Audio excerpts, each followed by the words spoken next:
तीर्थम मायापुरीषु च तथा मित्रपदम नाम ततः केदारमुत्तमम्।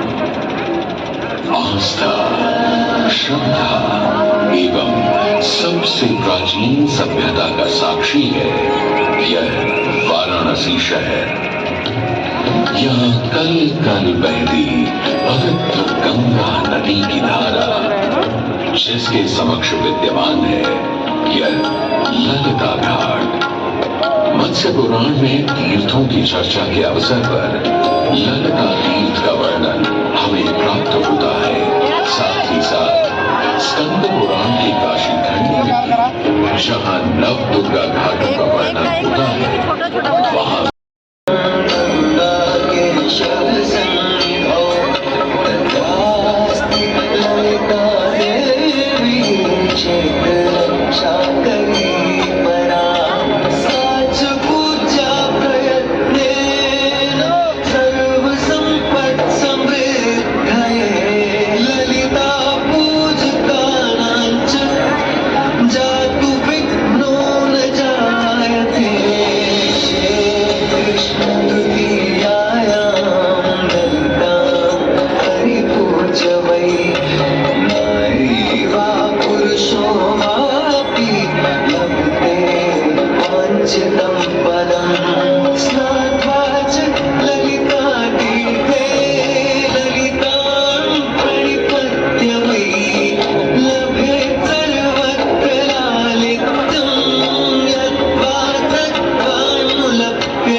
जहाँ क्षेत्र रक्षा करने वाली दुर्गा रूपी ललिता गौरी का निवास है,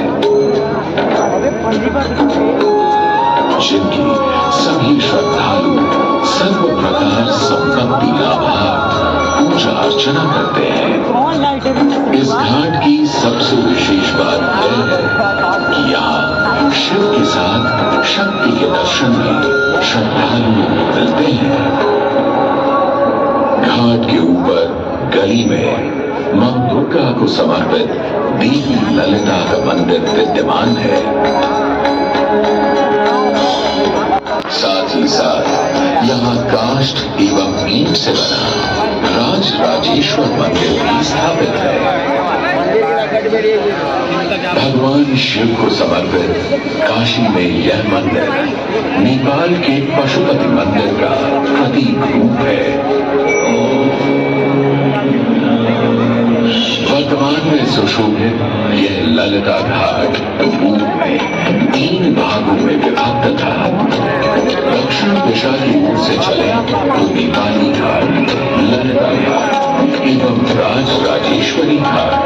इनका उल्लेख सन 1930 में मोतीचंद्र जी ने किया था।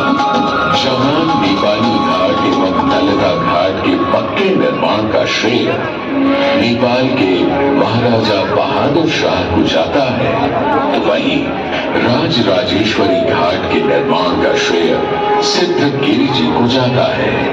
कालांतर में नेपाली एवं राज राजेश्वरी घाट ललिता घाट में ही समाहित हो गए। ऐसी मान्यता है कि अश्विन मास की कृष्णा तृतीया के दिन ललिता तीर्थ में स्नान कर देवी के दर्शन करने से श्रद्धालुओं की सभी मनोकामनाएं पूर्ण होती हैं।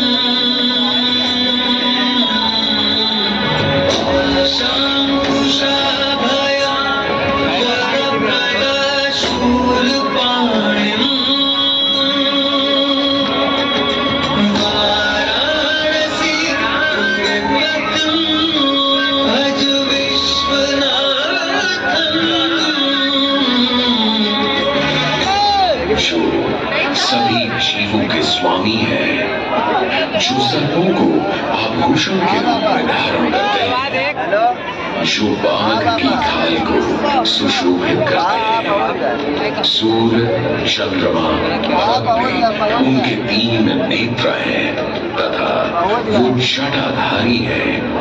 पाश, अंकुश और त्रिशूलधारी है। वे अपने सभी भक्तों को आशीर्वाद देकर उन्हें भय से सुरक्षा प्रदान करते हैं।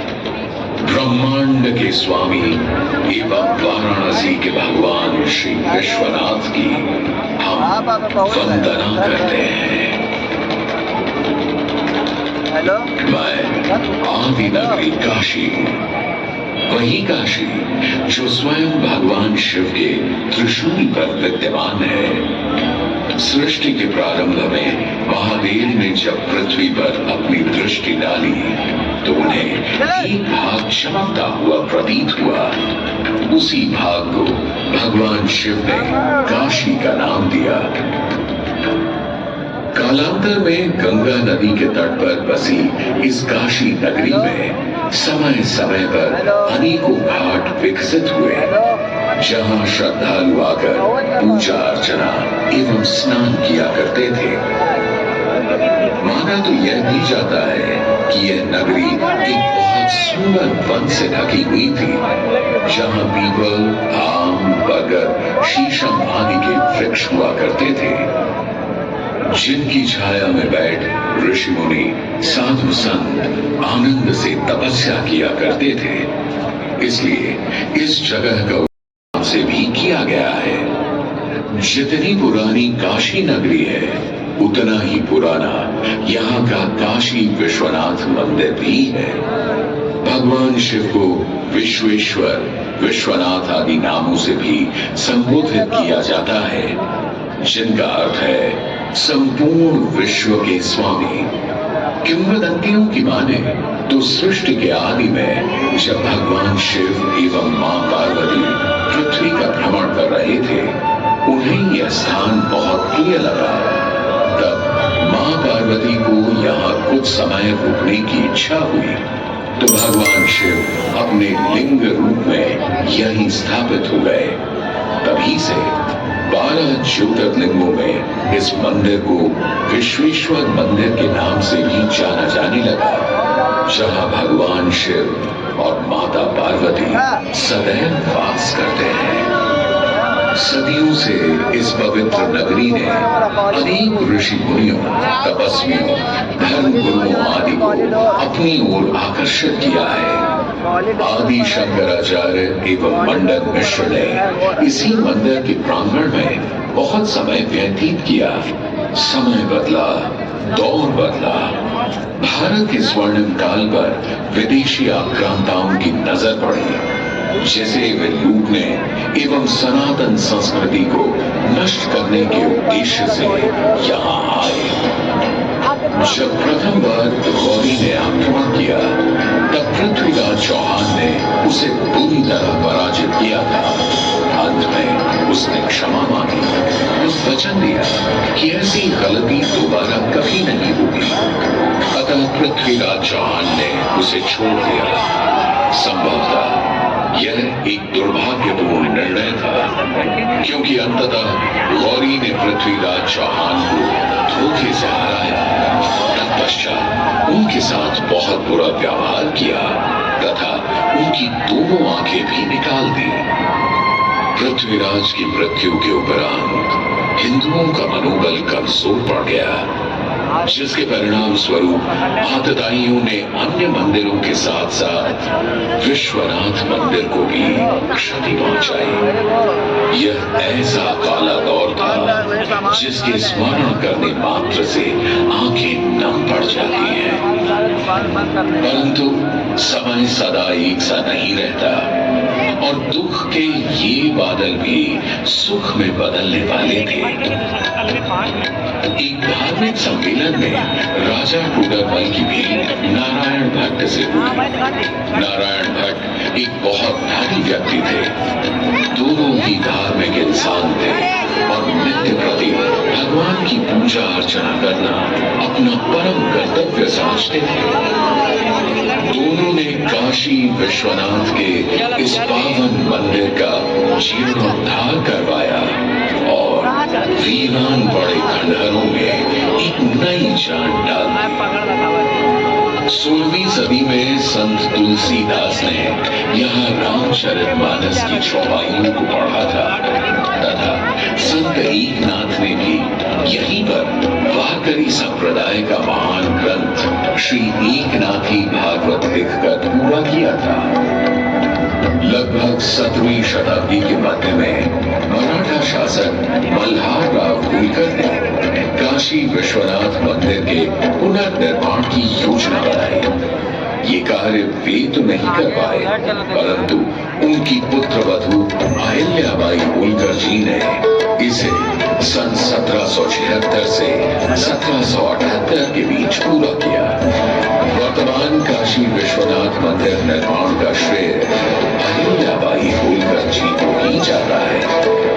इनके अलावा महाराजा रणजीत सिंह ने 1000 किलो शुद्ध सोने से निर्मित छत्र को इस मंदिर पर लगवाया। जहां ग्वालियर की महारानी फैजाबाई ने ज्ञानवापी का मंडप बनवाया, वहीं नेपाल के महाराजा ने यहाँ नंदी की प्रतिमा स्थापित करवाई। सनातन संस्कृति को सुरक्षित रखने के लिए जिससे जो बन सका उसने वैसा किया और वर्तमान में भी यह क्रम देखने को मिल रहा है। सन 2022 में भारत के प्रधानमंत्री नरेंद्र मोदी ने काशी विश्वनाथ मंदिर का जीर्णोद्धार एवं सौंदर्यीकरण करवा इसके स्वर्णिम काल को फिर से एक बार जीवंत करने का प्रयास किया।